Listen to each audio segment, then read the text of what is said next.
নমস্কার বন্ধুরা, welcome to অলিস রান্নাবাটি। বন্ধুরা, পুরো ভিডিওটা দেখা অনুরোধ রইল। আজকে আমি ওটসের একটা প্রিপারেশন দেখাচ্ছি। এটা খুবই স্বাস্থ্যকর, আশা করি তোমাদের ভালো লাগবে। প্রথমে আমি ওটস নিয়ে নিয়েছি, আর আটা নিয়ে নিয়েছি, আর সুজি নিয়ে নিয়েছি।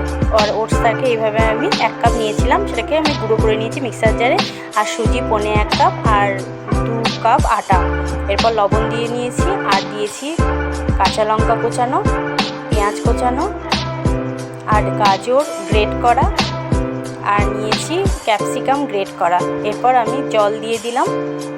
এবারে আমার পাত্রটা ছোট মনে হলো, তাই অন্য পাত্রে নিয়ে ধীরে ধীরে আমি এটাকে বানিয়ে নিলাম। আর শুকনো খোলায় আমি কিছুটা বাদাম দিয়ে দিলাম, বাদামের চাটনি করব বলে। এটা ভাজা হয়ে গেলে আমি রেখে দিলাম ঠান্ডা করার জন্য। এদিকে একটা তাওয়ায় আমি তেল লাগিয়ে নিলাম। তাওয়া গরম হয়ে গেলে আমি এবার ব্যাটারটাকে এইভাবে দিয়ে দিলাম। দেখো, এইভাবে দিয়ে দিয়েছি।